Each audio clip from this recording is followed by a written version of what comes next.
They say Pilates is supposed to be good with good for the core. Child, when I tell you, I thought I was gonna die. I mean it. And they're trauma bombing you, telling you all the things that has happened to them in their past and blaming it on everybody but them. That's a red flag.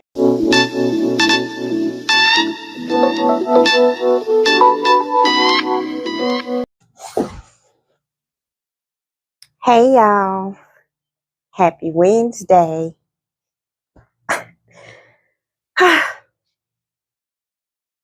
Got on my moo-moo, y'all. Child, today I did Pilates for the first time because they say Pilates is supposed to be good with good for the core. Child, when I tell you, I thought I was gonna die. I mean it. It was a beginner's Pilates, but it was not easy. I ain't gonna even hold you. That was different, honey. But I'm gonna keep trying. I'm gonna keep at it. So I feel like I've done pretty good. I've worked out about 3 days this week. Sunday I went out on my walk. It was short, but I went out. Yesterday I went to the gym. I did an hour. I got there first thing in the morning. I was there about 4:45, baby. 4:45 a.m. Gym opened at I want to say 4:50, 4:55. It opened a few minutes early. So, and then today, of course, the Pilates. Gosh, today is going to be another episode of Girl Talk. And I've been contemplating on what I want to call it. So I'm still not there yet at all. But I do know what I want to talk about.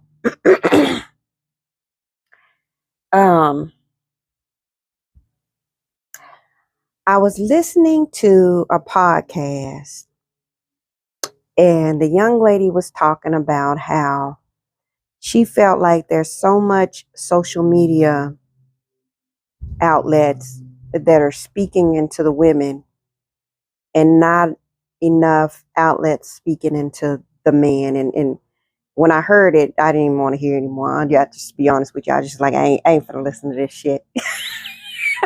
That's kind of how my response was. And you guys, y'all know I struggle. I struggle when it comes to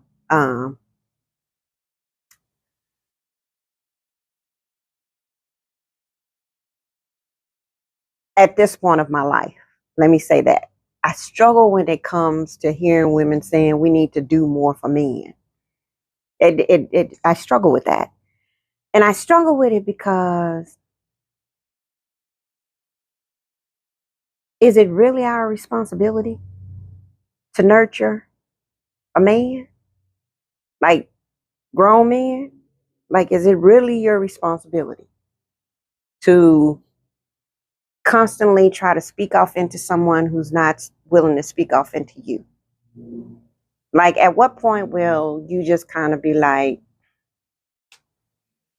honey, I'm finna think about what's important, me.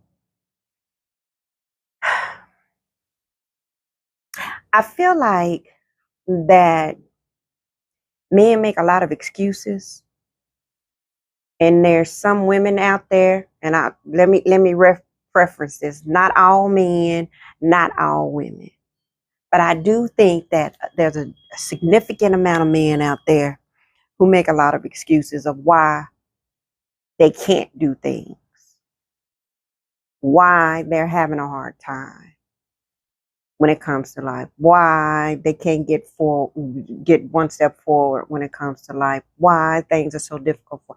I feel like there's a lot of men that just make excuses. And I'm sad that there's so many women willing to um, feed off into or nurture their excuses, right? I think it's hard for me because you guys know, the majority of you do know that I've been married twice. I've been married twice. I've been divorced twice. Um, both of my parents are still together. My mom and dad are still together to this day. To give a little context, my dad did not graduate from high school. My mom did, and she also took trade, did some business school after she graduated from high school. Um, so when we were younger, all I can remember is my dad working for the city of Austin. That's all I can remember, is that he worked for the electrical company for the city of Austin. That's what I remember. But I also remember that there was a time when the city of Austin wanted to reevaluate all the positions, requiring a number of the positions to be changed, requiring degrees or finished high school or whatever the case may be. So there was a number of men, significant amount of them was probably men of color, who was working for the city, who probably didn't have a high school education, whose positions are now about to be complicated because they were given an ultimatum to either get your GED or you're going to be without a job. My dad fell off into this group of men. And what I can remember from this incident was that I was maybe coming out of grade school, going into junior high school, or in junior high school. I know I was extremely young, but I can't remember where off in there I was. But what I do remember is that my dad spent a lot of time at the kitchen table with us studying for his GED, a significant amount of time at the kitchen table with us studying so he could complete his GED. Hold on just a minute. Where I'm hearing this noise from?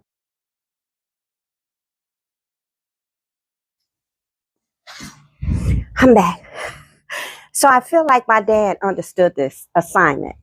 I feel like as a man, a young man, he knew that he had a family to take care of. He knew that he had to rise to the occasion. So even though he initially didn't have his high school diploma and he was able to work, he knew to get to the next level in life, he had to get a GED in order to make that happen. Right? I remember my dad worked for the electrical department for the city of Austin. And by the time he retired, he was an inspector for the city of Austin in the electrical department, averaging six figures off of his GED because he worked so hard. And he was so determined to give his family a good life, right? I feel like my dad is definitely, and guys, this is hard. This is hard for me because I look up to him so much when it comes to an example of what a man should be, right? So he, like he was never a person who would just give up and just say, I can't. He was never that person. So he showed me what a man should look like how a man should be a go-getter, a provider, one who loves his wife, one who loves his children, one who took care of the house, one who supported his wife. So when I hear women saying, well, we need to do more for our men, it truly fucks with me mentally. It irritates me, because why do we feel like we need to coddle men? Like, weren't they placed here to be of some type of purpose, some type of substance? Like, for real. And that could honestly be why I've been divorced twice. I ain't gonna even lie to you, because I can't. I, I don't feel like it's my responsibility to raise a man. I don't feel like it's my responsibility as a woman to fill the gap or the void of what a man is missing because he felt like he may have been abandoned by his parents, or raise a man because his parents didn't take enough time to instill in him what it is to be a man. Like, I just don't feel like that's my responsibility. And I wholeheartedly believe that it is a man's responsibility to figure shit out, right? I feel like, stop making excuses. Get out of your own way. Get out there. And I mean, you have got to know that if you have made the decision to lay down and make a child, that child needs to be fed, pampered, a roof over his head. It's not all the woman's responsibility, because she didn't lay down by herself. I don't care how people choose to paint it, or make it visualize, make one visualize it. I don't care what it looked like. It takes two. And what I see from my window is that for the majority of the women that find themselves in situations that are hard, they also gird themselves to move past those situations, to rise above those situations. And sometimes they do that without encouragement, because they just know they have to do it.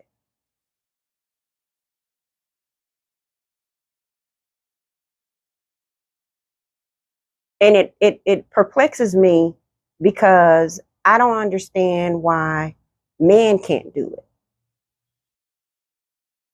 Why do we feel like, why are there so many women out there that feels like a woman needs to constantly feed off into the man? Like, in my mind, when you're in a relationship with someone, the relationship should bring balance. Like, the pendulum scale should not be leaning in one direction, because that's not balance. It should bring balance across the board. So just like the expectation is for a woman to feed off into the man, there should be a level of reciprocity where the man is also feeding off into the woman. That's what keeps the thing going. But I'm finding that oftentimes it's one-sided. Like, the expectation is always for the woman to feed off into the man. It's always for the woman to give up their careers so the man can get to the next level. It's always for the woman to take care of the house so the man can enjoy life. And I have two examples, right? I've been married twice. Again. And with my first husband, who I will say, I want to just put it out there. The man heart is just full of gold. He's a very good guy. I would have to say that. And I'm sure y'all are like, well, if he was such a good guy, why you not with him anymore? Well, here's why. I'm not with him anymore. I feel like that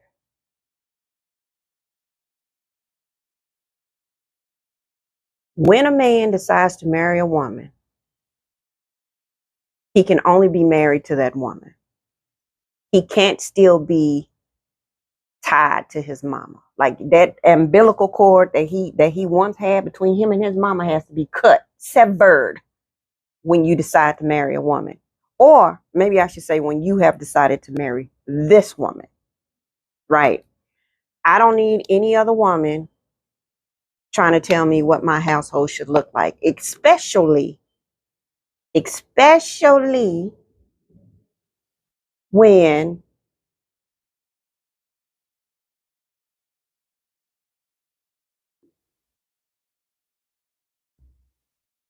your son is not necessarily doing all that he's supposed to do as the male in the relationship. Right? So it was my first ex-husband loves music, right? And I'm kind of happy he does because that trait has went off into my daughter and my granddaughter, and everybody loves to play music. I think that's a great thing. Um, but when you have children and you want to be a musician, to me, in my mind, that comes second to actually having to pay the bill and take care of the household, right? Um, Additionally,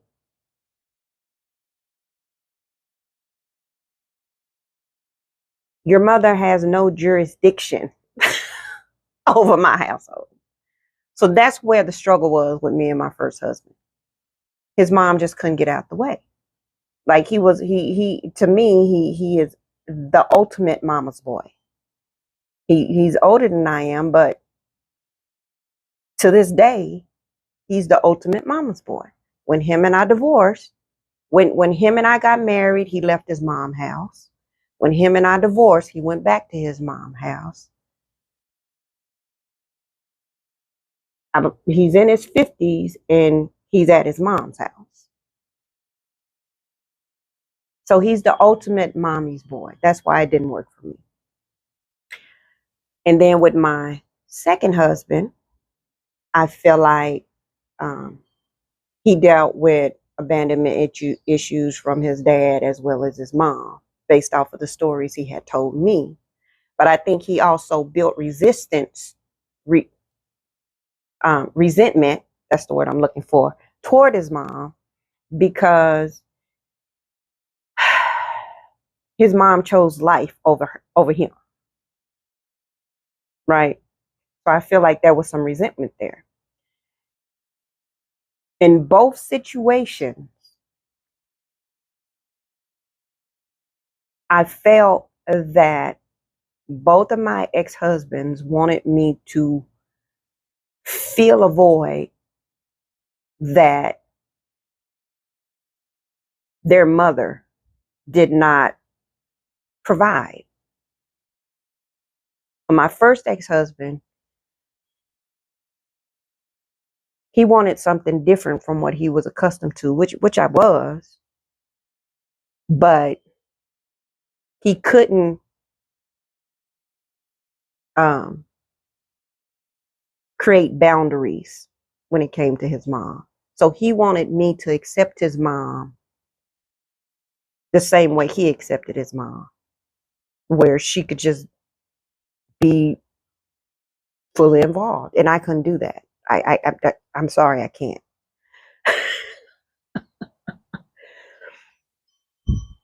Um, And that sounds bad, but I married you. I didn't marry your mother. Your mother shouldn't always be taking up space, right? In my opinion. Like, that's biblical, I believe, that, you know, once you get married, you kind of like sever yourself from that childlike relationship that you have with your parents. And I just don't feel like he was able to do that. With my second husband, I feel like because he didn't get the nurturing that his mother should have given him, he expected that from me.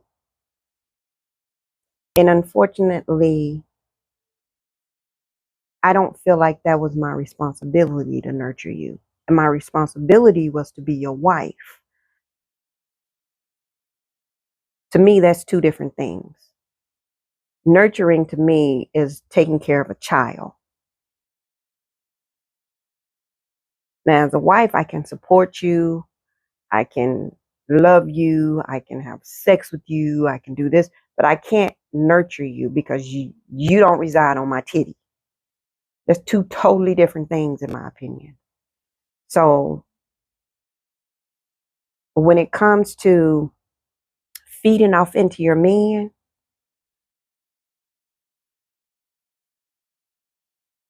I feel like there's a limit to it, because if you're constantly giving of yourself to that man and that man is not giving back to you, who's feeding off into you?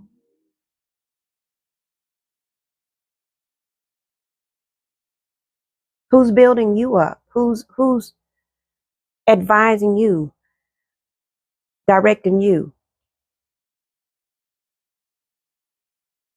You know what I mean? Like, I struggle with that. And I think that's why when I think about my parents, I always look at how they tend to seem to balance each other out, right? Like, to me, they feed off into each other. They support each other. When when my dad was studying for his and he honestly, I think he's just a blessed man to have all women around him. I really do. Like, honey, I really do. I just think he's just blessed to be around all women. Um, but I know when he was studying, and if my mom was working, he had his children, his daughters, to help him study for his GED. If my mom was there, she helped study for his GED. But she was also helping her daughters study with their schoolwork because, she was rearing us as well. So, you've guys seen pictures of my mom. She's a woman of a small stature, but she is a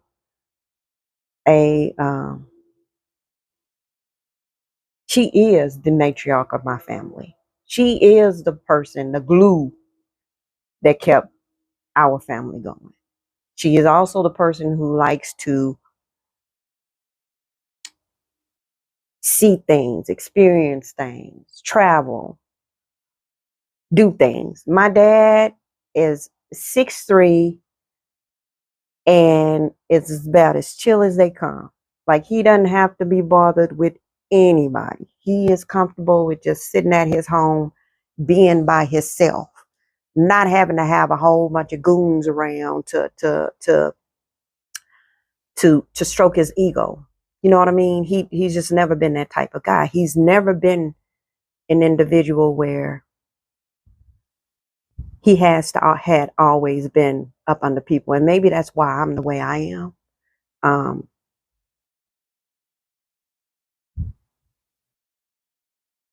because I feel like I have a balance of my mom and dad in me, but I'm very similar to my dad. And out of all three girls, I think as a small child, I would follow my dad around a lot. Like if he would go outside and work on cars, I want to go see what my dad is doing on the car, changing a tire on the bike. Like I I was named after my dad.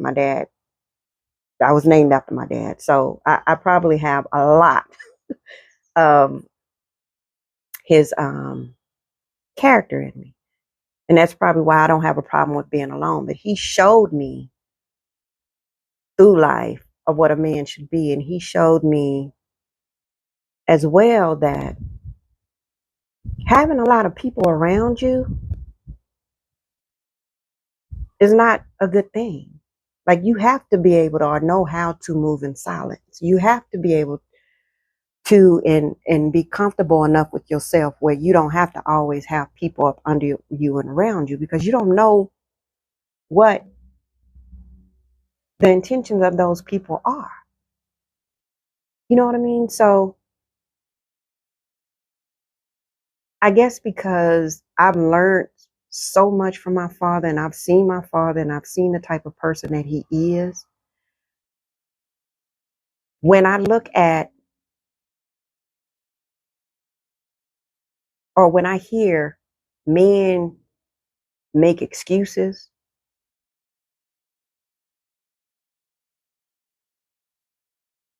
and talk about how they need support to do things, or how they just can't, I just don't get it. I really don't. I don't get it. Um, because I honestly think that men just don't want to. I think that God give me the strength to say this in the right way.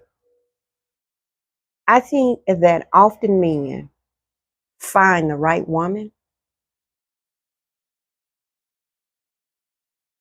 and that right woman is there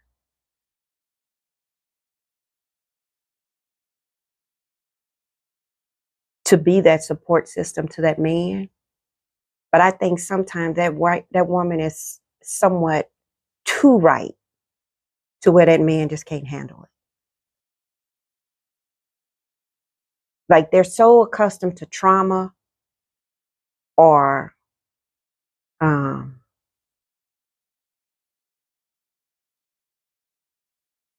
God, mess when they're with a woman who wants to bring nothing but good to them. They don't know how to accept it because it's not God, what's the word I'm looking for? God, you guys know the word that I'm looking for. It's not messy.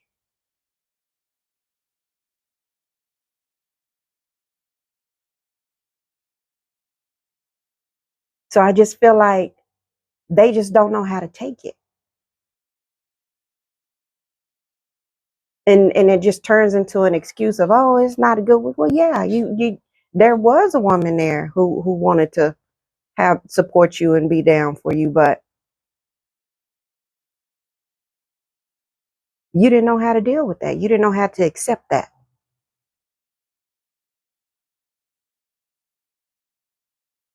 And what we have to realize as women is that some people literally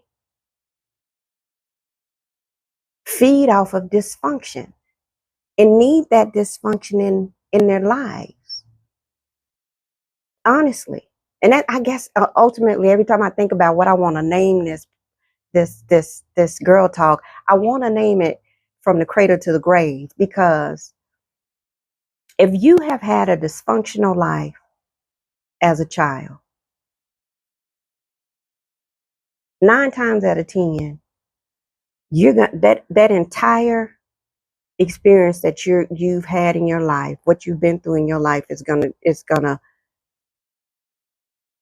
you're gonna harbor that throughout your life. 9 times out of 10. To the point where some people are 60 years old and still acting like they're 20. Acting the same way because they're accustomed to the same nonsense. There's that 1% of people who actually looks back and say, I want to be the change that I want to see in other people. There's 1%.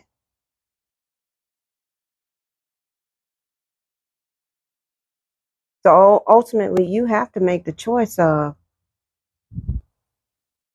where you're going to fall off into those percentages. Like if you're choosing to continue to be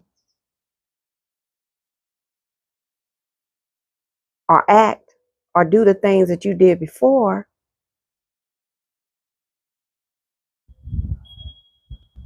you have chosen to carry your behavior to your grave. And you can't blame anybody but yourself. A woman trying to feed off into you or nurture you is just going to drain herself because she's constantly trying to help someone who really doesn't have any intentions of getting out of his own way. Right? My dad could have easily said, I'm not going back for my GED. You deal with it. You being my mom. You deal with it. If I lose my job, I lose my job. You married to me. Deal with it. He could have easily had been that man. Because y'all, honey, y'all know that's what they do today. But he wasn't. He understood the assignment. He knew he had to rise to the occasion. My first ex-husband wasn't confident enough to tell his mom, look, this is my wife. I stand and I support by my wife. I love you, but you gotta chill. And in my opinion, my second ex-husband had so much trauma over his life. He doesn't recognize good. I'm sorry, y'all. A couple of things happened. My phone died. And then my daughter started calling me once I got my phone back on the charger. So I just had to kind of pause what I was saying. Now I'm hungry. And I have to eat because it's 6:06. And I try not to eat after 7 o'clock at night. So I'm trying to give me one of these quick little vegan meals, vegan factor meals into my microwave. If I can get it open quickly. This is the Baja tofu, black beans, and rice.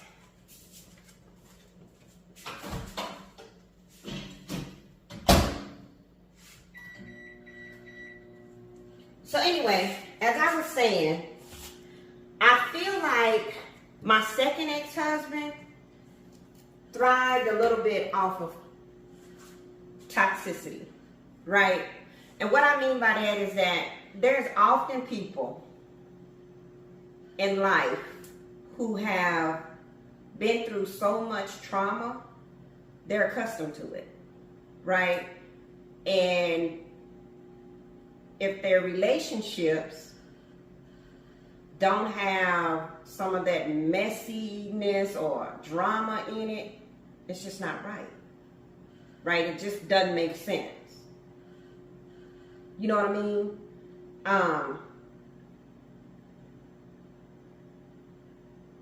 And I kind of feel like that's something he enjoyed. I mean, he lives a biker lifestyle, so that could be a lot of drama. It's not always peaceful. You know what I mean? So there's a lot that goes on with that. So I just think that's something that you know, in relationships, he kind of he thrives off of some of that toxicity.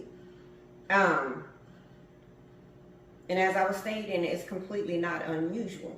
Then you have on the other spectrum people who just want to be at peace in life, just want to be happy and undistracted and, you know, living their best, as a female, as I would say, living their best whole life, happy over everything, life, like for real, happiness over everything.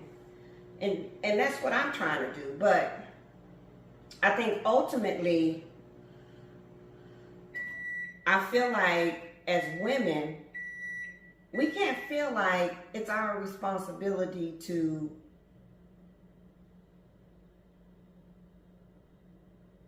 come to a man's rescue.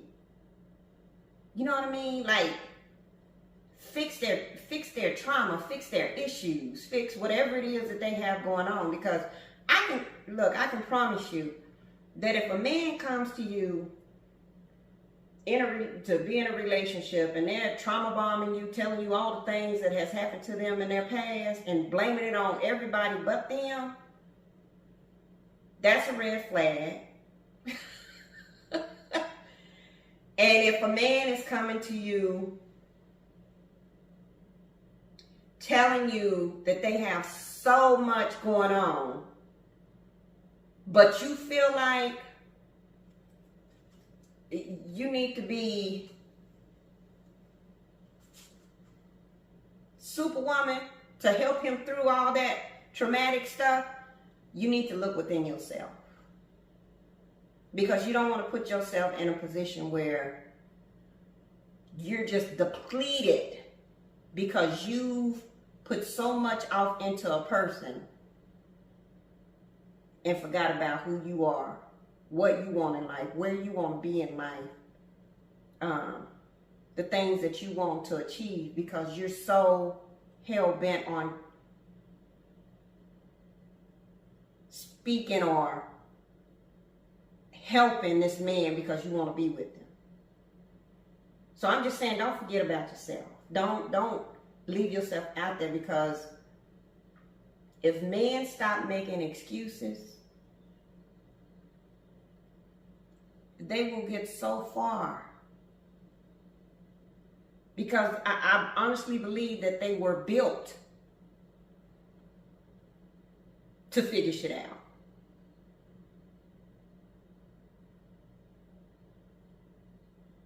I honestly believe that. So, I don't know. I'm going to close everything there. Close off this vlog there. Eat my little factor meal. I'll tell you guys how great it was, because I think I've had 4 in total, and I haven't been upset about the taste. I think the portion is what throws me off a little bit, but the taste has been really good. So I'm not mad at Factor about that at all, you know. So anyway, I will chat with you guys soon.